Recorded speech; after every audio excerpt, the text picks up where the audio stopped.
far do these tunnels go? The 1990s were the Wild West of television. Every network was desperate to find the next big hit, and the logic seemed simple. If one show worked, then another one just like it, maybe featuring a side character or familiar face would too, right? Well, not exactly. From sitcoms to dramas, the 90s gave us some of the most iconic TV spin-offs of all time. Frasier, Daria, even Xena Warrior Princess.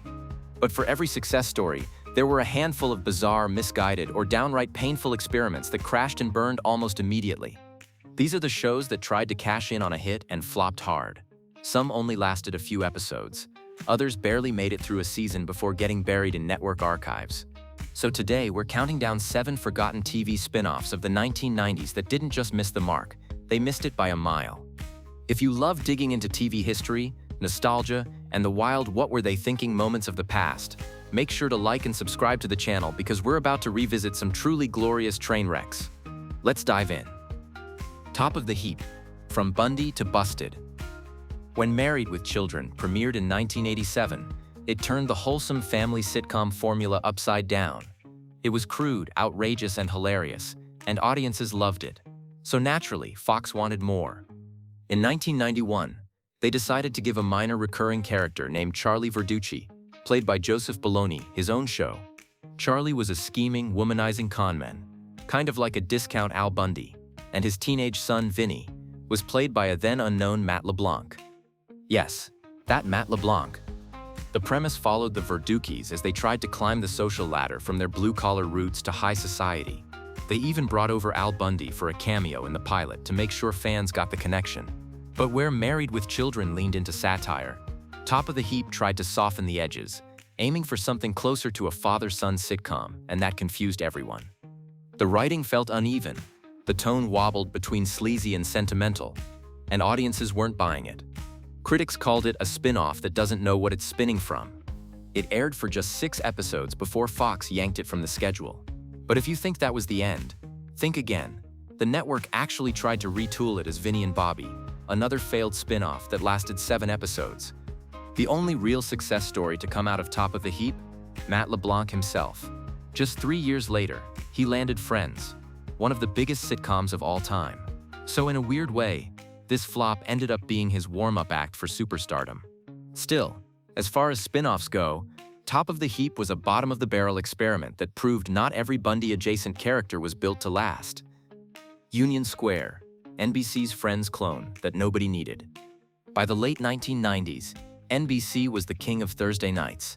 They had Seinfeld, Friends, ER, and Frasier, the kind of lineup every network executive dreamed of.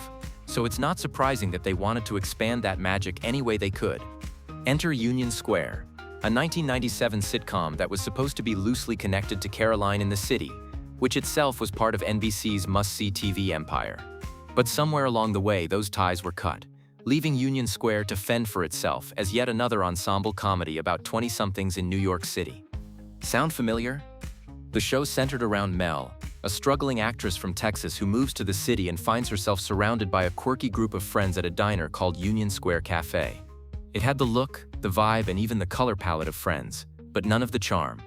NBC promoted it heavily, wedging it right into the Thursday lineup between Friends and Seinfeld, hoping viewers wouldn't bother to change the channel. But instead of laughing along, audiences mostly asked, "Wait, what is this?" The humor felt forced, the characters lacked chemistry, and critics called it a paint-by-numbers version of Friends without the heart. After just 14 episodes, the show was gone, replaced by Just Shoot Me, which went on to run for 7 seasons. If Union Square is remembered at all today, it's as an example of the late 90s Friends clone craze, when every network tried to capture lightning in a bottle and ended up with a spark that fizzled out immediately. 5. The Golden Palace, when Miami's favorite ladies went into hospitality. By 1992, The Golden Girls was wrapping up one of the most beloved runs in sitcom history. 7 seasons, multiple Emmys, and some of the sharpest writing on television. So when the series ended, CBS wasn't ready to let those ladies retire. The Golden Palace picked up right where the Golden Girls left off, sort of. Dorothy Plea had married and moved away, leaving Blanche, Rose, and Sophia to start a new chapter. The trio decides to buy a Miami hotel and run it themselves, with the help of new characters played by Don Cheadle and Cheech Marin. It sounded like a recipe for success. After all, who wouldn't want more time with these characters? But without Dorothy's sarcastic grounding presence, the tone shifted dramatically. The chemistry that made the Golden Girls sparkle just wasn't the same. The writing leaned more on physical comedy than witty banter, and the hotel setting made the show feel strangely disconnected from the intimacy of the original. Despite solid performances, the Golden Palace never found its footing. Fans tuned in for nostalgia, but ratings slipped fast. After just one season, CBS closed the doors on the palace for good. In hindsight, it's become a curiosity for hardcore fans, especially since Don Cheadle's involvement makes for a fun bit of trivia. But for most viewers, it served as a reminder that some shows are best left to end on a high note.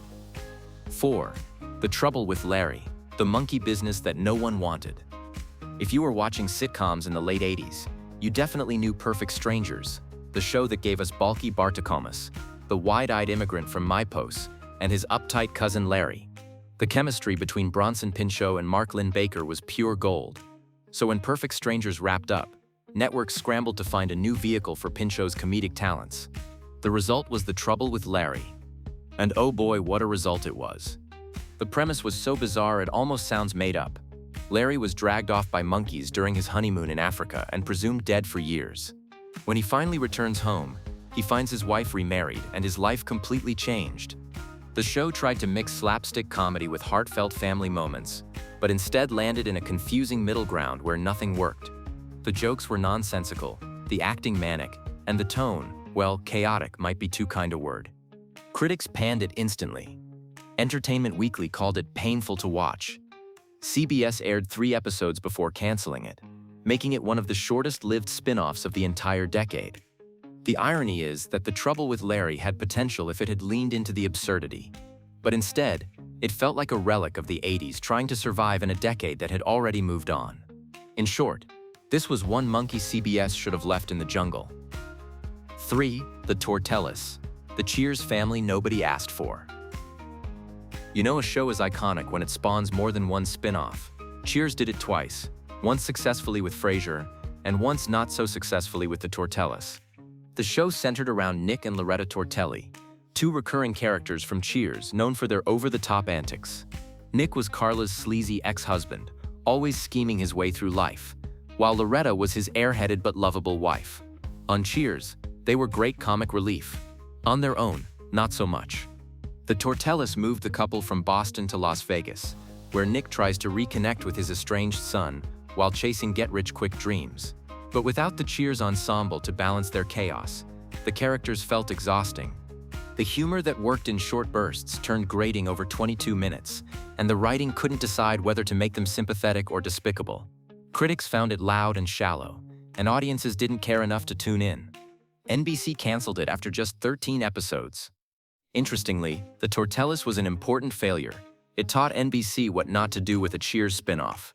The next attempt, Frasier, took everything the Tortellis lacked: smart writing, emotional depth, relatable characters, and turned it into a masterpiece.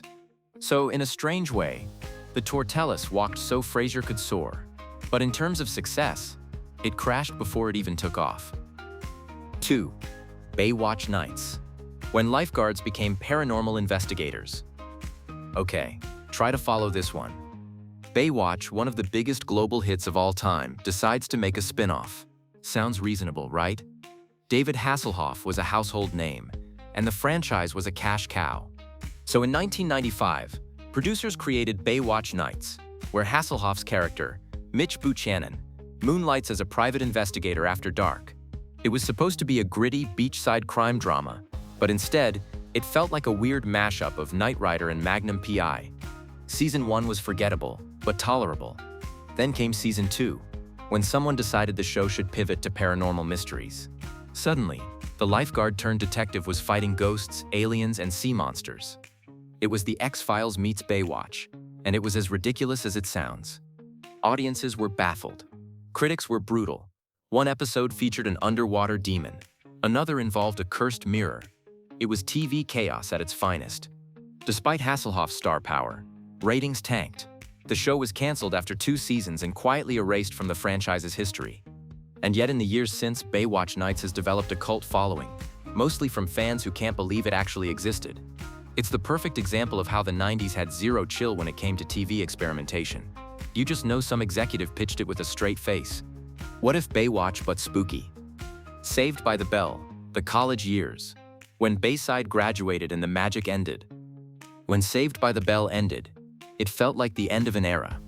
The show had defined Saturday morning TV for an entire generation. So when NBC announced a primetime sequel, fans were all in. The college years followed Zach, Slater, Kelly, and a few new faces as they started their next chapter at the fictional California University. It was meant to show the gang growing up, facing adult problems, new relationships, and the freedom of college life. But here's the problem. The show didn't actually grow up. It kept the same exaggerated humor and cartoony tone that worked for high school hijinks, but it didn't fit in a primetime lineup competing with Seinfeld and Full House. The laugh track felt off, the pacing felt awkward, and audiences couldn't tell who the show was for anymore. NBC tried to spice things up with new cast members and romantic tension between Zach and Kelly, but nothing clicked. The ratings sank, and after one season, NBC canceled it, wrapping things up with Saved by the Bell wedding in Las Vegas to give fans closure. Even though it flopped, the college years still holds a special place in the hearts of die-hard fans. It's awkward, yes, but also weirdly endearing. A time capsule of early 90s optimism that just didn't survive the transition to adulthood. It proved that sometimes, nostalgia belongs right where it started, in the halls of Bayside High. The 1990s were a decade of ambition and excess on television. Networks were printing money off hit shows and believed that anything remotely related could do the same. If a character got a few laughs or a storyline caught attention, boom, spin-off. But as these 7 forgotten shows proved, lightning rarely strikes twice. What made the originals so special couldn't always be replicated. Chemistry, timing, tone, all those intangible ingredients that make TV magic don't automatically transfer. Still, there's something endearing about these flops. They remind us how creative, bold, and sometimes ridiculous television used to be. Executives were willing to take risks, even if those risks led to Baywatch Nights fighting mummies or Top of the Heap trying to reinvent the Bundy family dynamic. So maybe these failures weren't total losses. They gave us stories, lessons, and in Matt LeBlanc's case, one of the most beloved TV characters of all time. If nothing else, they're proof that even when TV gets it wrong in the most entertaining ways possible. Thanks for watching, and if you remember any of these forgotten spin-offs, or if you've got one we missed, drop it in the comments. And don't forget to like, subscribe, and stay tuned, because next time we're diving into even more TV history that you probably forgot, but will definitely love remembering.